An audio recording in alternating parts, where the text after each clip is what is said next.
Good to be together. I often will somewhat jokingly, somewhat seriously say to Rolly, Felicia, and Ari and Deborah as we're heading out of the robing room for the Seder HaVodah, which we just did, I will say to them, I'll see you at the temple. Many of us just came from this ancient climactic moment of Yom Kippur, the Seder HaVodah, when the Kohen Gadol entered the Kodesh HaKodashim, the Holy of Holies. In that moment, we step out of the world of words and prayer and into the temple courtyard. We're no longer spectators, we become part of the drama itself. We're transported, standing shoulder to shoulder with thousands who made the pilgrimage to Jerusalem, breathing in the smell of incense, pressed up against the sweaty arms of strangers, surrounded by the massive stones of the temple. Our hearts pound as the Kohen Gadol risks his life on behalf of all of us, Bnei Yisrael. He steps into the most sacred space to atone for the sins of the entire people. We watched him remove his ornate golden garments, the headdress, the breastplate, the gemstones, the hard edges, and replace them with 4 white linen garments, the very ones we are to be buried in. Soft, porous, vulnerable. We looked on as he stripped away all signs of deen, of judgment, and clothed himself instead in white, which the mystics teach us represents chesed, love, compassion, and kindness, total and utter vulnerability. Part of the power of this ritual is that it reminds us just how terrifying that moment was. The Zohar, the mystical text, even says that the Kohen Gadol would tie a rope around his ankle so that if he died inside the Kodesh HaKodashim, it's a striking image, his body could be pulled out because it was too fearsome for somebody to go inside to retrieve him. This was a moment of life and death. In that uncertain space of kapara, of true atonement, he would stand not in judgment, but in chesed, in goodness. This is how he entered the Kodesh HaKodashim, the most sacred space. And what was inside? What was in this holy place?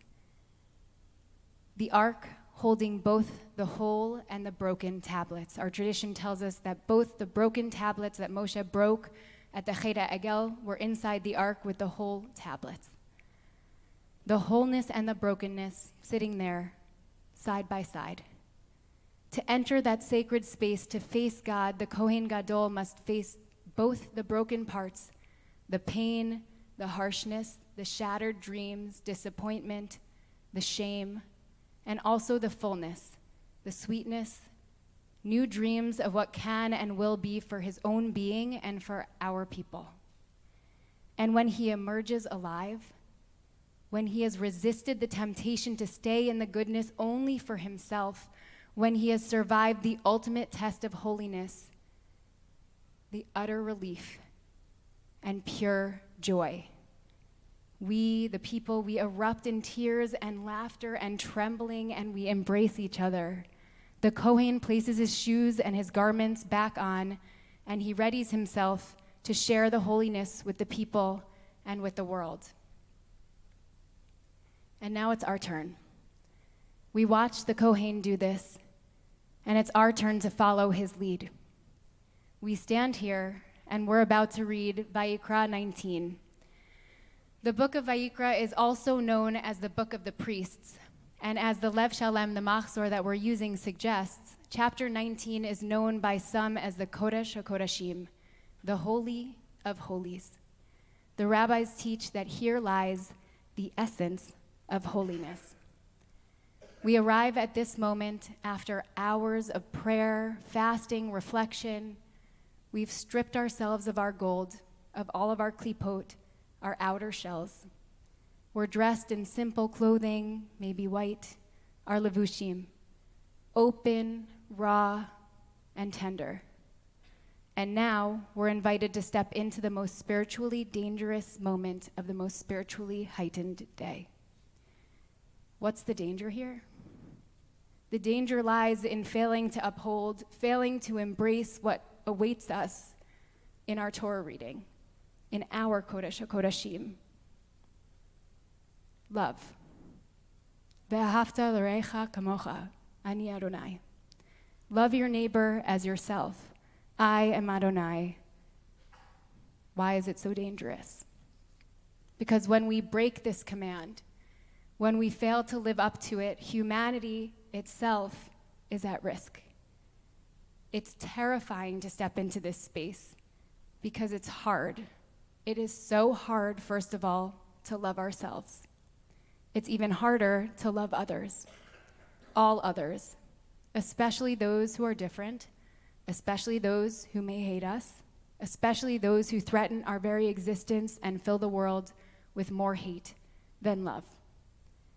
The danger and the risk to inhabit love, to stand fully in love, to expose us completely in our vulnerability, opening us up to being rebuffed or mocked or belittled, attacked, humiliated, destroyed. And if we truly internalize this call to love and are rejected, if our moral underpinnings crumble and fall, if we don't succeed, then everything could be lost. We must risk taking this step into the sacred, into this terrifying place of vulnerability, of love, of compassion, because the danger of not going there, of not internalizing this or even trying, is even greater. The danger of hardening our hearts, of losing our humanity, of keeping our fences up, of forgetting what life is really about, that is the true threat that threatens each one of us every single day. At a time when the world feels stripped of holiness, when we are in grave danger of, or unfortunately, perhaps sadly already, we've lost our way, we must go in. We must face the brokenness and the wholeness. We must face our Creator, the source of all holiness, and see God's spark reflected back within each one of us. Another name in the rabbinic tradition for the holies of holy is lifnai v'lifnim, inward and inside, the innermost place. This is where we are called to go today, right now, within ourselves, within others, to face both the broken and the whole, to find the place where the divine is waiting with love and compassion and forgiveness, to be reminded of the inherent value of all of humanity. Our teacher, Rabbi Abraham Joshua Heschel, teaches, to meet a human being is a major challenge to mind and heart. I must recall what I normally forget. A person is not just a specimen of the species called Homo sapiens. A person is all of humanity in one. And whenever one person is hurt, we are all injured. The human being is a disclosure of the divine, and all people are one in God's care. To meet a human being is an opportunity to sense the image of God, the presence of God. According to a rabbinic interpretation, he says, the Lord said to Moses, "Wherever you see the trace of man, there I stand before you."